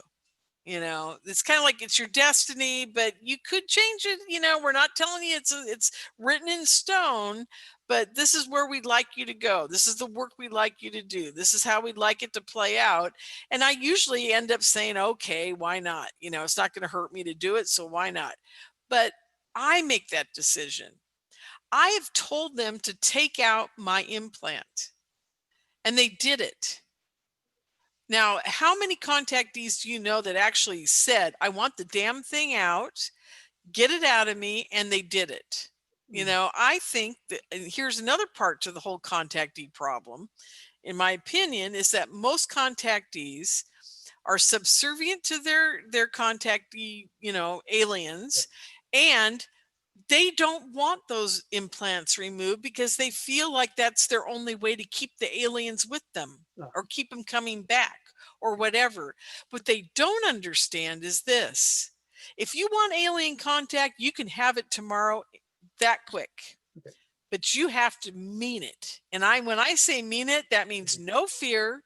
You do it out of love.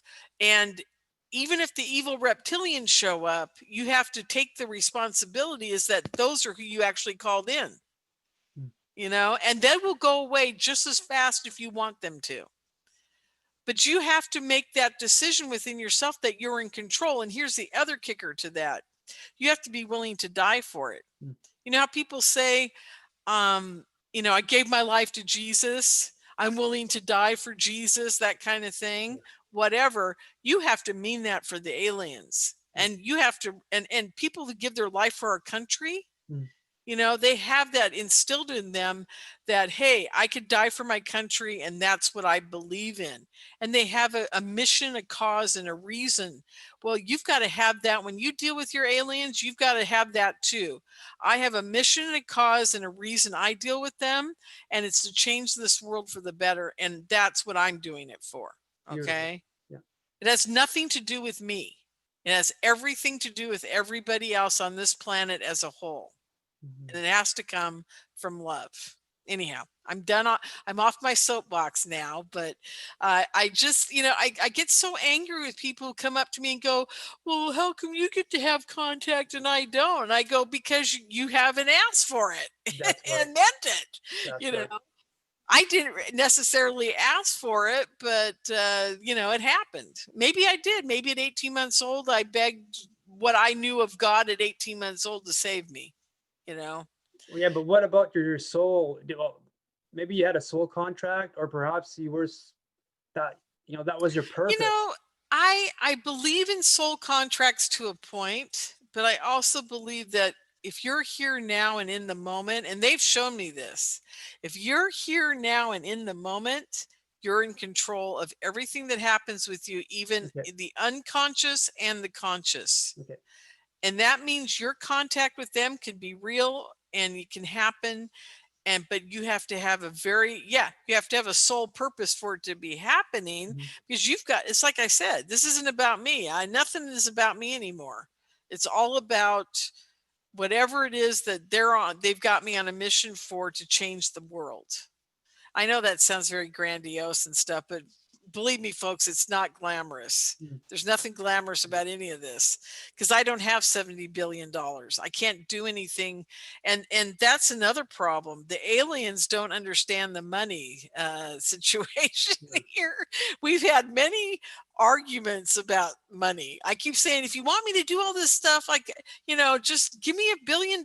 Let me win the lottery tomorrow and I'll take care of everything you want, you know. But it isn't working like that. People have to, they have to understand everything on a soul level, on an unconscious, you know, part of your cosmic energy level, where you're just part of the universe making things right. Because I'm going to throw one last thing in. There is evil out there, and it's in abundance. Trust me, I've dealt with it. There's a lot of stuff out there. Anyhow, okay, what was the question? Was there a question? I don't know. Something about a soul. I don't know. Yeah, but, well, you know, it could have been a soul contract for you, but again, you're right. We do have. Well, we do have power of how we think, what we do. So we and in a certain case, we have to stop being a victim. Absolutely. God, if I have one more person come up to me and say, how did you get your reptilians to leave you alone, or your grays, or how do I get them to leave me alone? I go, you don't. You become friends with them, and you start understanding why they're in your life. And then at some point, they can decide whether you can decide if you want to keep them around or not. But until you make a relationship with them, nothing's going to change. Yeah. If you fight them and you're in fear, it's just going to be that way forever. So Well, it's how you've been brought up, how you perceive reality. So, you know, the yeah. whole ET thing, how you perceive it is going to really decide how you're going to cope with it. Yeah, and I do have to say I was given the advantage of just having contact or being saved at such a young age Yeah. that I was very open to anything that came along. Yeah. So I've that is an advantage, and I thank them for that. But in other ways, it has disadvantages. I'm not like other people. I never Ah, have been. I never will be. I don't understand. This is what I told my dad when I was really young. I said, I don't understand why people go to war. yeah. And he goes, well, they do it for their country. They do it Yeah. for, this or that. And I said, I think they do it because they're afraid if they don't, they'll be judged. That's right. And he said, well, yeah, that's part of it, but it's a very complex situation. Humans are just complex on so many levels. It can be very simple, but again, it's very complex. So, Well, they how do like to you, follow, and if they don't follow, it's, you know, how they're being looked at. Like, yeah, just me talk about ETs, you know, in public. Some might think I'm crazy. Some might be, feel uncomfortable. Um, so yeah, it's even my dad. I've been protesting, all the COVID measures, and I've been trying to get my dad to come and stuff like that. But again, I think he's afraid because some people might see him differently. So yeah, yeah. it makes sense. Fear plays a huge part in our human psychic anatomy, I call it. And it's sad that it does because nobody should be afraid of anything like that. But we are, we're just Yeah, human, and there's not a whole lot we can do about it. And you have to, your show is a great example of somebody who's putting together something and getting, people to kind of pour their soul out to you yeah. about their contact. And I really applaud you for doing it. I love it. I think it's really nice. And it's a good thing you're doing for people to understand what we're all going through as contactees. Well, So I'm loving your maybe, story so far. It's amazing. You've been blessed, and there's some like you've got guides or something watch over you, and oh, yeah, I've got powerful angels watching yeah. over me. Now, whether they're alien angels, I don't know, but I know they're very powerful angels and they work for the good side of the force. As we say. They probably got lightsabers too, for all I know. Let's see. Oh yeah, I got some really cool high strangeness stories for you. I'm not going to talk about the orange goo, but I will tell you guys about the dragonfly. I was, God, this was only a few years ago. It must have been about 2013.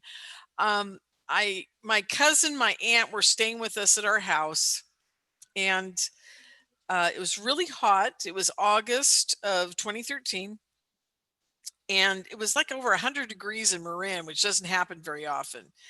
And we came home from dinner. We were at a restaurant because the air conditioner was great at the restaurant. I didn't have air conditioning at the house. So we went out to dinner. We come back, and the refrigerator had broken, and all the ice and everything and water was all over the floor, and it was a mess. My aunt says, where's the wine? My cousin says, where are the towels? My boyfriend at the time says, I'm getting out of here, because he didn't want to be around 3 Italians at the same time. So he goes off into the room and reads or something, and I'm down on the floor in front of my cousin's throwing towels at me, and I'm down on the floor mopping things up, and I look over into the spare bedroom where the two of them are staying, and I see my boy cat. Now my boy cat is a Hemingway cat. He was, and he had a whole bunch of extra thumbs, okay, and he could grab anything. He used to grab things like baseball mitt, right? And he had caught a dragonfly. And I thought, okay, what are we going to do about, that's a mess. I'm thinking I got to clean this water up. I got to get the dragonfly away from him, because if he eats it, he'll throw up all over the house. And so he's playing with this thing. I run into the room. I grab the dragonfly, and I'm not thinking much about it, but it's taking up most of my hand. It's it's really big. And my brain is not comprehending what's happening. I just want to get it away from him, get back to wiping the water up. So I throw open the sliding glass door to the back patio. I walk out onto the patio and I chuck that thing as far as I can throw it. And it lands on the boardwalk. We lived in a marsh on the river. Okay. So there's a boardwalk out there going out to the river, and it lands right at the edge of it, about 15, 20 feet from the patio, the back deck. Now, I see where it lands. I walk back in the house. I pay no attention to anything that had happened. And then at 6 o'clock the next morning, thereabouts, right at dawn, I sit straight up in bed and I go, oh my God, that wasn't a dragonfly. And I'm thinking, that was metal. You know, the whole thing comes into my head about what I had grabbed. And I realized the wings were all intact and they were huge. They were probably 5 inches each. So the thing had like a 10 to 12 inch span. It was almost a foot wide. And it had this green, like the green in the head of this picture. Its body was that kind of weird, shiny neon green. And it looked like it was plastic wrapped around metal framework. Now, because that's what my brain's like starting to show me the pictures of what I saw the day before. And when I grabbed it by the body, and I could feel that it wasn't squishy, that it was metal in there, metal wiring. Okay. So this all dawns on me as I'm sitting up in bed. I'm going, that was no dragonfly. That was something, you know, to look like a dragonfly, but it was metal and it was flying and whatever. And the real kicker to this, when I knew I was on to the right thing, was if you guys have a cat and it's ever caught a dragonfly or anything with wings that delicate, the first things that get destroyed when you've got a cat catching something, the wings basically disintegrate. Yeah. Because they're pounding on it with their hands, and he's got huge hands. He's pounding all over it, ripping at it, and they'd be gone in like 3 seconds flat, right? But these wings were still intact, which meant they were of plastic, and that's kind of what they felt like, the plastic weave. And so anyhow, I'm thinking, oh, I got to go get that thing, right? So I run out to the back, and it is gone. Now I'm thinking, okay, a raccoon could have got it, a fox could have got it, you know, skunk, you know, whatever. But if it was metal, why would they want it? If it was, if it was a real dragonfly, they would have taken it and eaten it. But I had a vision, and here's the vision, folks, and I can never prove this, okay? But years later, I found this dragonfly about 2 or 3 years later on a DARPA website. And then they had said within the DARPA website that they had taken this big thing off the back of it finally. They didn't need it. These little computer chips that are on the back of this one. And they had inlaid them inside the body eventually. And that they had wrapped it in a coating of plastic. And theirs was blue, the one I saw. Okay. And it looked almost identical to the thing I had grabbed. And it was about an 8-inch body and about a 10-inch or 12-inch span. And that's what they showed on the DARPA website. So here's what I came to the conclusion of. You guys will love this. There's a bunch of guys doing, war games or whatever they do, and they were always out on the river, and it was the Coast Guard, it was the Navy, it was the Marines. They'd go out there in the summer and they'd get up in these little pontoon boats and they'd go in and out of the mouth of the river I lived on. I never saw the war games, but I always saw them driving by. Okay, so we knew what they were doing. They were down at a campground called China Camp, or they were up by the Petaluma river mouth at this other place. Anyhow, so I'm imagining what happened, and here's what I saw happening is these guys are in their little platoon thing, and they're supposed to practice driving these new drones around, right? These new little bug drones. And they see our enclosure, our big enclosure for the cats. It's all got chicken wire all around it. And they see my cat up on his perch looking out at all the place. And they think, let's go torture the cat for 10 minutes with this thing. And I could just hear it in their head, like, a stupid, like, oh yeah, let's go, play with the cat, right? So they fly this thing under the door because it could fit perfectly under the little doorway, but he can't, the cat can't get out it. So they fly it in there, and there I see them in my mind's eye making it go up and down. Well, little did they know that my cat could jump straight up like a Jack Russell Terrier. It's not like a regular cat. Most cats have to jump at a little bit of an arc, and they can't go too high. But this guy could go like 5 feet straight up from a standing position because he had extra bones and extra toes and all this musculature like a dog. Okay. So this guy goes straight up and he catches this thing. Now they're panicking. They don't know what to do. About that time, we come home. And the cat's got the dragonfly. I throw it out there, and all they can do is wait till dark to go back and retrieve it. And it's a $250,000 drone, probably, or more. And my cat has just chewed it all up.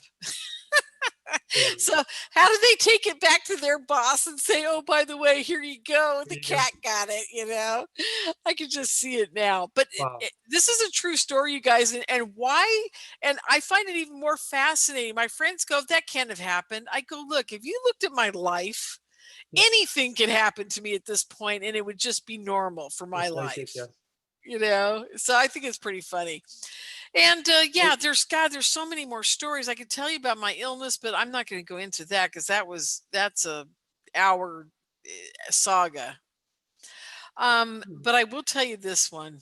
Back in 1989, I was really sick and I didn't know it. I'm not going to go into the details of what happened, but I found out later that I was really sick. And it had something to do with my spleen and my liver and something else. Anyhow, so I go to bed one night, and just as I'm closing my eyes to go to sleep, now my husband is not home. I got to preface this is my first husband. We've been married for a little bit of time, but I finally realized even in that short amount of time, I was hardly ever going to see him. It's the Wolfman guy, Talbot.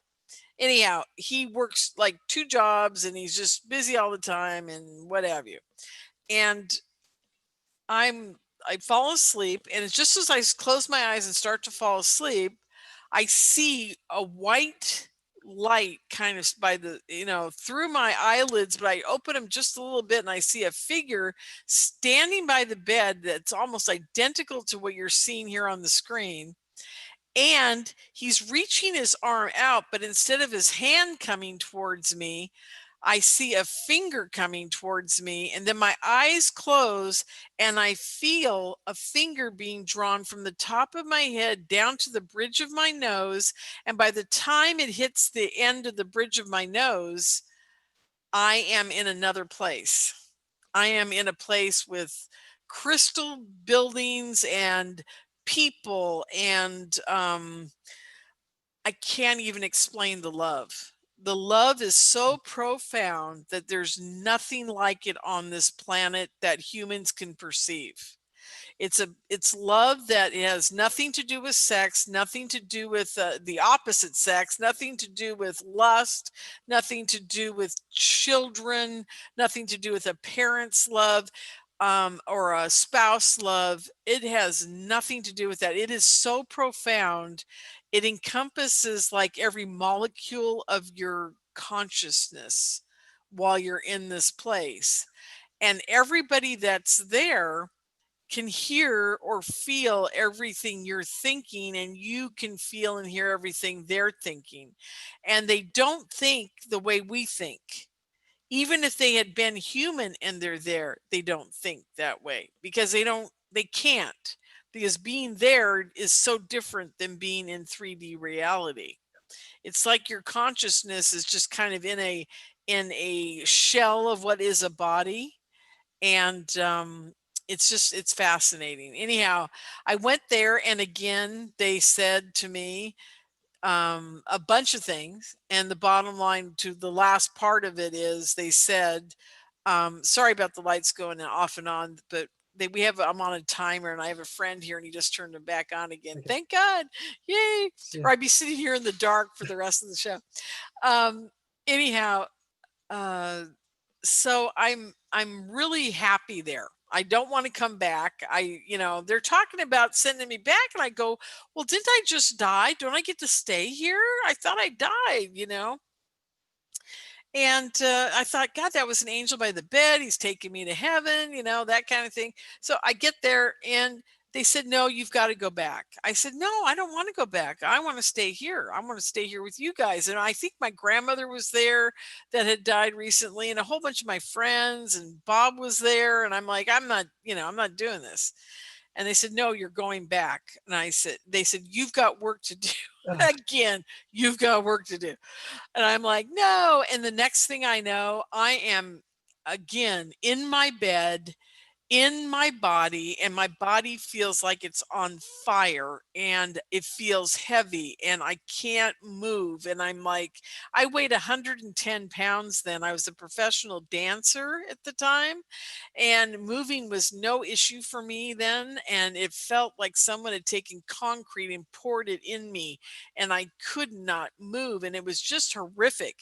So I thought to myself, I laid there for 2 or 3 hours crying. I couldn't stop crying. It was so bad being back here. And I thought, well, you know what? If I just kill myself, I can go back there right now. So I got up. It was a real struggle getting up. I went to my husband's medicine cabinet. He had had surgery before and he didn't take the pain pills. So I got those. I got my sleep aid pills out of my medicine cabinet. I got a bottle of Jack Daniels. I sat on the side of the bed and started taking everything and drinking and drinking. And I'm getting sick to my stomach, but I'm still keeping it down. Okay. And I'm ready to die. I'm laying there. The next thing I know, my husband is shaking me awake and taking me to the emergency room to have my stomach pumped. Oh, And they kept me alive. And I was so pissed at him. And I said, you haven't been home for 2 years at night. You've never been home. Why did you come home? Why did you save me? I wanted to die. I had a place to go. And the hospital, they were going to put me on a hold, for like trying to commit suicide kind of thing. But when I told them what happened, one of the nurses there said, my dad had the same experience. So let me talk to the doctor. So she talked to the doctor and convinced him that I was not crazy and that I wasn't depressed or anything. I just had a profound experience and was trying to relive it. So wow. anyhow, so they let me go and they didn't do anything. And my husband said, look, she's not like this usually. Something must have happened and that, whatever. Anyhow. But I asked my husband on the way home, I said, why in the hell did you come home and save me? I said, I could have gone. I would have been happy. You ruined my life. And he goes, you're not going to believe this. I said, I'll believe anything right now. He goes, I heard a voice in my head say, you've got to get home now. You've got to go home right now. And he goes, I've never heard anything in my head before. I thought I was going crazy, but I dropped everything. And I told my boss, there's a problem at the house. Something's going on. I got to go. And he just jumped in his truck and came home, got me. And he'd never heard anything before. And I don't think he ever heard anything since. And, there they are intervening again, not with a voice in my head, but a voice in somebody else's head. So we've got so many things in common. I'm really? shaking. No kidding. No, tell me your story. I want to hear it. I know we're gonna have to compare notes. It's gonna take a while, but again, the voices, the help, people, somebody watching over me, the love. Well, the love you're describing is what I call love radiation. When I felt it, oh yeah, I felt it. It's every cell in my body. It was paralyzed with love. I felt it as, oh my God, it's so intense. But I also felt sadness, not after for something I said. And I was paralyzed. Oh my God, what? And I felt so much sadness from this angelic lady figure that looked a lot like Olivia Newton-John in Xanadu. Oh, A yeah. lot. Because in that movie, she was, I think, the daughter of Zeus, or a godly figure. And eventually, we in the movie, we see her all wearing white and you've got all these, this huge blonde hair coming down to the shoulders. That she looked a lot like. So in my presentation that I do when I do conferences, I use that as a comparison. But what you're going through, I've been through a lot of that. And well, And a lot of us have. See, this is the cool part about, there's all the content. I love Melinda, don't get me wrong. Melinda's had, though, she's never had the experiences I've had. And her and I, we always laugh. We're like the Bobbsey twins in all the conventions and we go to, and everybody knows us as good friends. But what they don't know is that she has had the Greys and the reptile and the My Labs, and she's never had the the beautiful angelic beings that I got. It's like between the two of us, we've got everything compacted, but we're very different in our contact. And we argue about our different contacts all the time. And it's not an argument. It's more like I'm glad we're good friends, because it's nice having somebody else who's had completely different experiences than me, and mine completely different for hers, so that we can kind of understand and weave together how contactees can be of different levels or ilks or contact or whatever, and be open to all the different possibilities and still call them all contact. Ain't that the beauty of it?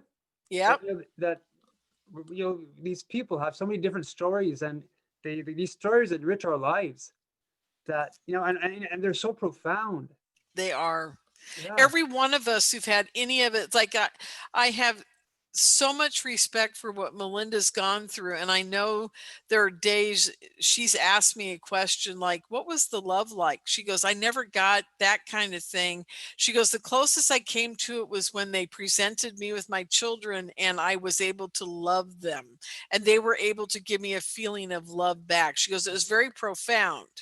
And I said, God, it's got to be the same kind of thing, because it's not in this reality. It's in that whole other state of reality. The gray aliens create a what I call a holographic type of universe for humans to interact with them in their ships, or in just in their reality.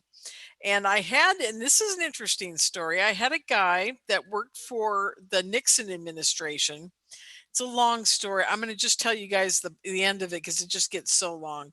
But basically, he was working for the CIA and another alphabet agency that I can't remember. And he was born with extra rods and cones in his eyes. In other words, bright light hurt him really bad, and he couldn't be around it. He always had to wear sunglasses as a kid. And the reason it wasn't the light as much as it was the color and the depth of color for him. He said and the light made it worse. It almost hurt his eyes. So, but what they did find out is, because of these extra rods and cones that perceive color and intensity of light, he was actually able to see gray aliens in our reality when it was dark. He could see their energetic fields. He would know when they were there.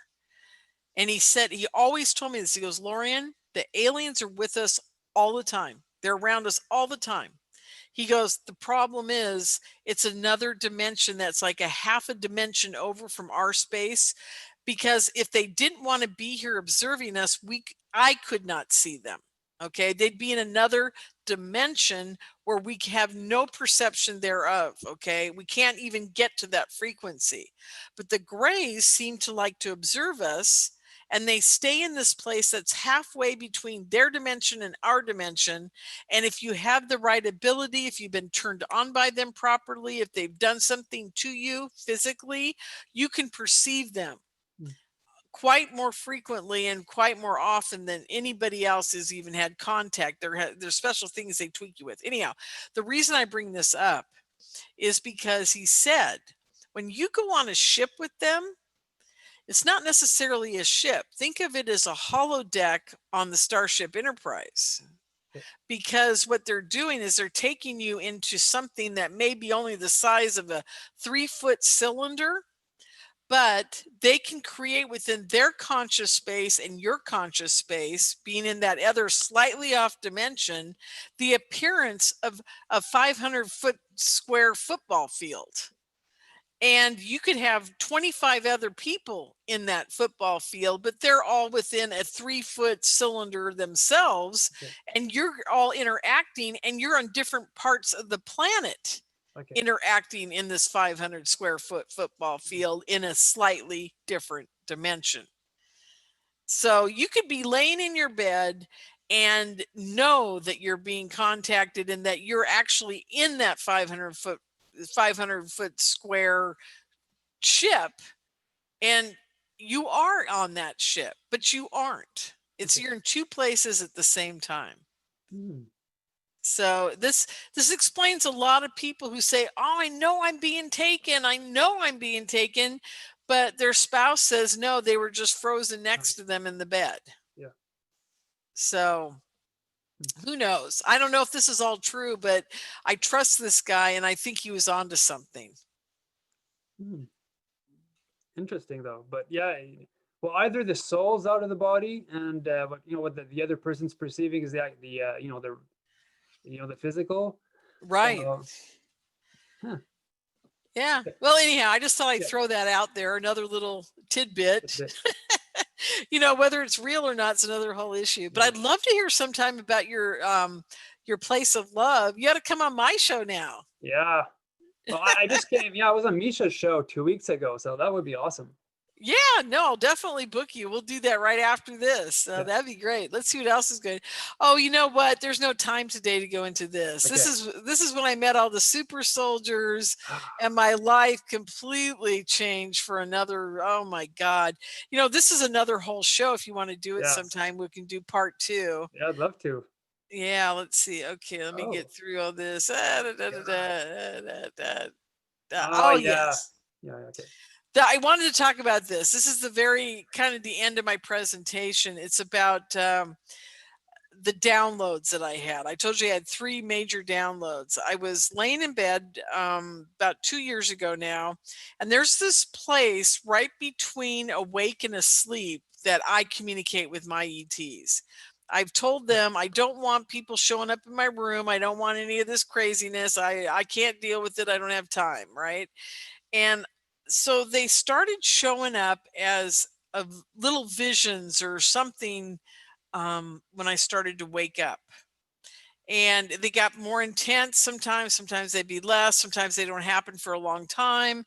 About 2 years ago, I had a very intense one. The first one was this. It was a spider web, just like the one that Jason Quitt saw that he talks about. Jason Quitt's an amazing guy, wrote the book from Forbidden Knowledge, and I he's met a the guy. Yeah. yeah. Have you ever talked to Jason? Yeah. Conference in Toronto. Oh, he's amazing. You should have him on the show. I'm sure you will. Mm. Anyhow, he and I became very good friends, and we started talking about our contact with our ETs.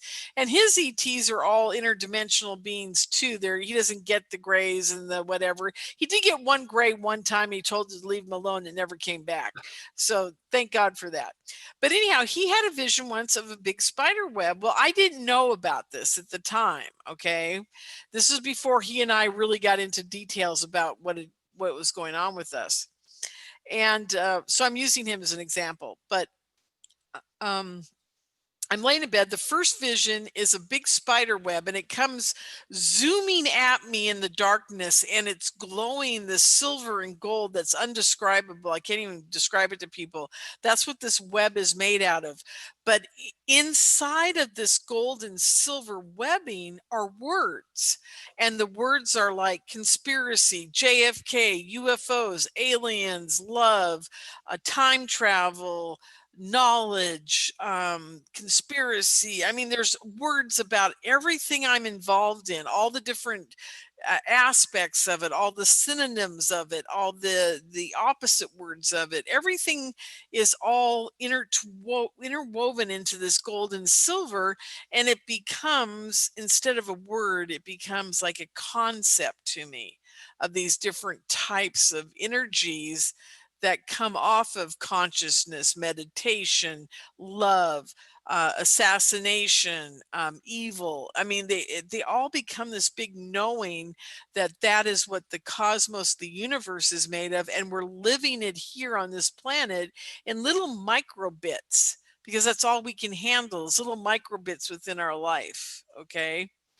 So that's the first concept I get off of that spider web. And the spider web at the end of the vision starts to spin, and it becomes a glowing red heart in the middle. Really? And then the vision vanishes and I wake up.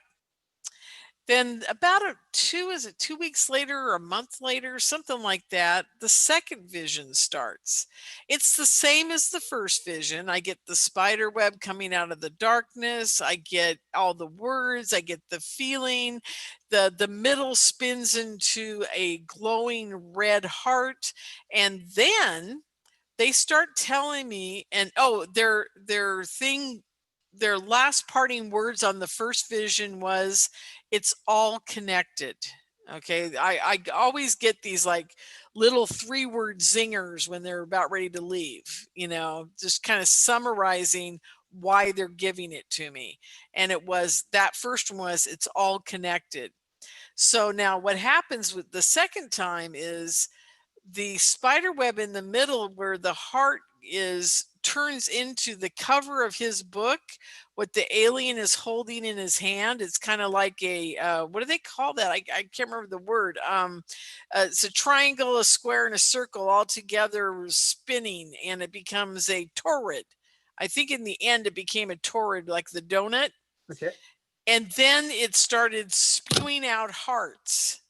The torrid started spewing out these little hearts and spinning and going crazy. And then they said at the end of that one, and during that whole experience, I got the first knowing that I got about how we're all connected and that we can get little bits of it. And then they added the love part where the heart turns into the torrid. And they started telling me about love is the key to our universe and to Mother Earth and to everything around us. Love is the key. Okay. So that's the last part of that one after it's spun up into the torrid. Okay. Then it disappears. Then about a month or 6 weeks later, I'm laying in bed. Same thing starts again. The spider web comes at me. I get it's all connected. I get all the feelings again. Then it goes into love is the key.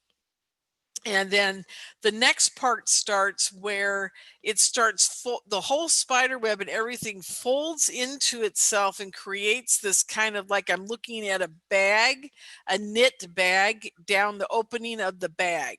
It's the only way I can describe it. And I'm looking down into it and the torrid's spinning and it becomes flat and it starts becoming the bag. And all these things are happening and galaxies and universes are floating around in it.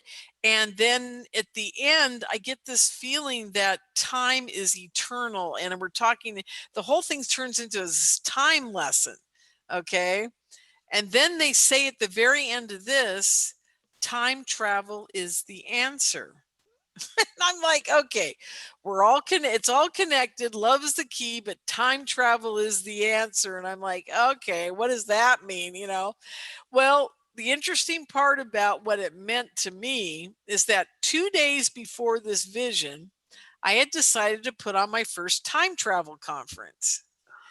And I was looking for speakers. I just that day been looking for speakers. And I couldn't find anybody really. I was kind of like, who am I going to get for this? This is crazy. It's not working out so well. I wake up that day with that whole time travel is the answer gig. And I sit down in front of the computer and I go, well, maybe they're trying to tell me maybe not to do this because time travel is the answer. And, we know that. So who cares? But I turn on my computer and I'm looking at my news feed. Okay. The top thing on the news feed, the first thing I see, Harvard professor depicts what time travel looks like. I'm like, what?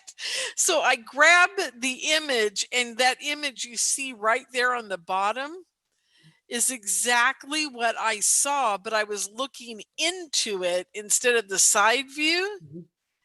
And this is what he drew as to what time travel would look like if it was energy in the cosmos. And it was the same thing I saw in the vision.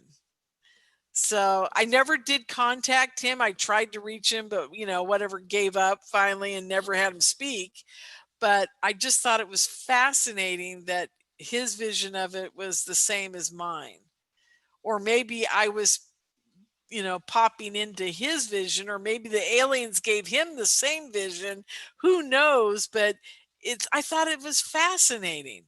And that he got the same thing at the bottom, which I forgot to mention when I was describing it.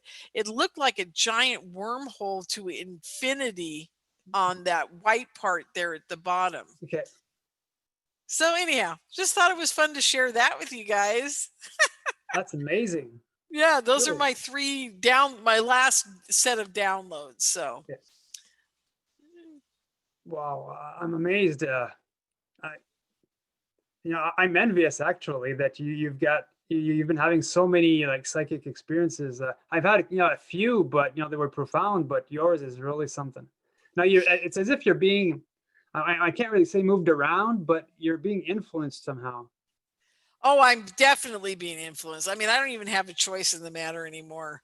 It's gotten to be, I tell people it's kind of like, and I'm not, trust me, folks, has nothing to do with me being Joan of Arc, but I use her as an example. I feel like Joan of Arc. I feel like God has taken over my life and my purpose, and that I just got to stay humble enough and open enough to hear the mission and fulfill it. And sometimes it's really clear, sometimes it's not. I never know how it's going to end up getting to me. And thank God there's so many other stories. If you have me on again, I will go into part 2 and part 3 of my whole experiences.